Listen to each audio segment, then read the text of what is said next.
এক বোনের দিনের পথে ফিরে আসার গল্প। 2017 সালের কথা। আমি এসএসসি পরীক্ষার্থী। তখন থেকে আমার দিনের পথে আসার যাত্রা শুরু। প্রথম দিকে শুধু উপলব্ধি করতে থাকি, আমি যেভাবে চলি, আমার পরিবার যেভাবে চলে, এটা ঠিক নয়। আল্লাহর সব আদেশ মানা উচিত, নিজেকে শুধরানো উচিত। ওই সময়টা আমি জীবনের সবচেয়ে কঠিন সময় পার করেছি। অনেক রকম গুনাহ থেকে যখন সরে আসতে থাকি, তখনই শুরু হয় আমার ইমানি পরীক্ষা।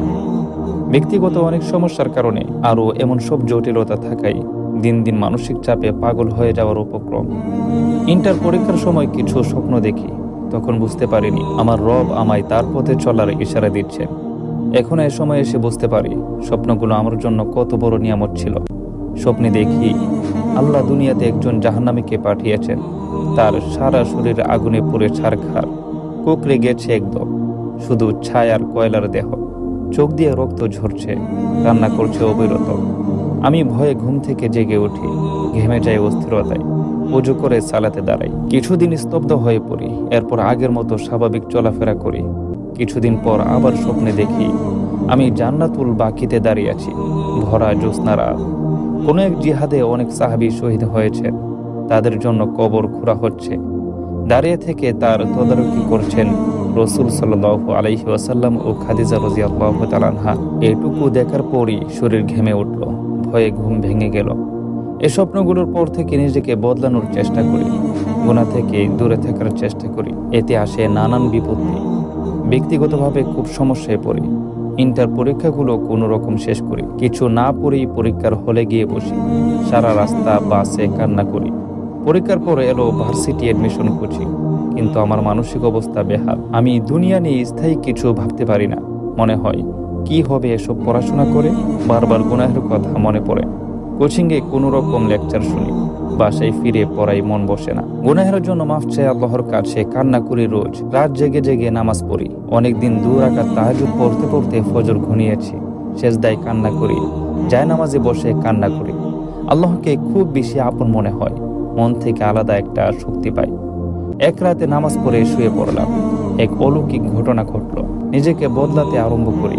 ফেসবুকের সব ছেলে বন্ধুর সঙ্গে যোগাযোগ বন্ধ করে দিই, মোবাইল নম্বর বদলে ফেলি, নতুন একটা আইডি খুলি।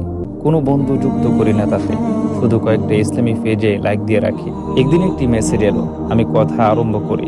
অচেনা সেই আইডির লোকটির কাছে হতাশার সব কথা খুলে বলি। আমার গুনাহের গল্প গড়গড় করে বলতে থাকি, অথচ তখনও জানি না আইডিটা কার, কেন তাকে সব বলি তাও জানা নেই। একটা সময় আমার হতাশা দেখে সে বলল, আপনার গুনাহ কি আপনার রবের করুণার চেয়েও বেশি? শুধু আমার আল্লাহ জানেন আর আমি জানি। আমি কতটা স্বস্তি অনুভব করেছিলাম সে কথাটায়।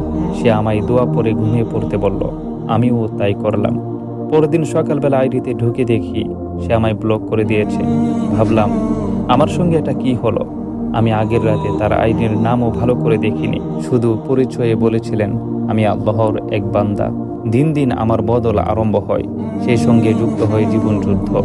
মাহরাম গায়রা মাহরাম মেনে চলতাম, কিন্তু পড়লাম বিপাকে। পরিবার থেকে বেশি কথা শুনতে হয়। চুল ঢেকে কারো সামনে গেলে সবাই বিরক্ত হয়ে ঘুমটা খুলে দিত। আমার কান্না পেত খুব, কিছু বলতে পারতাম না কাউকে। জঙ্গি, ভূত, আরো অনেক কিছু উপাধি পেলাম। সবার কথা ছিল আত্মীয়দের মধ্যে আবার পর্দা কিসের। আমি আগ থেকেই প্রচুর কেনাকাটা করি। কলেজে প্রতিটা উপলক্ষে আলাদা পোশাক কিনতাম, পার্লারে যেতাম। তখন পরিবারের কেউ নিষেধ করতো না, কিন্তু যখন ঢোলা বোরকা, কালো ওড়না, নেকাব কিনতে টাকা চাইলাম, বাসা থেকে টাকা দিল না।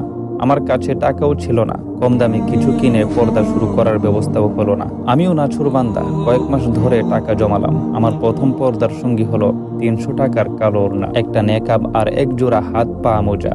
এগুলো নিয়েও অনেক কথা শুনতে হলো আমার। তবু মনে হলো আমার দিনের পথ ধীরে ধীরে সহজ হচ্ছে। সে সময়টাতে দিনী বোন হিসেবে পরিচয় হয় আমার ননদের সঙ্গে। তার কাছ থেকে প্রচুর মানসিক সাপোর্ট পেলাম। আমার একটা অবলম্বন খুব প্রয়োজন ছিল। সেই যে পথ চলা শুরু এখন পর্যন্ত অব্যাহত রয়েছে। প্রতিটি পদে পদে ঠকে ঠকে শিখেছি। আমার বিয়েটাও আমার রবের পক্ষ থেকে আমার জন্য পুরস্কার। শাশুড়ি, ননদ ও বাসার সবার কাছ থেকে খুব সাপোর্ট পেয়েছি। আমার বিয়ের পর থেকে আমার পরিবারও এখন আর কিছু বলে না।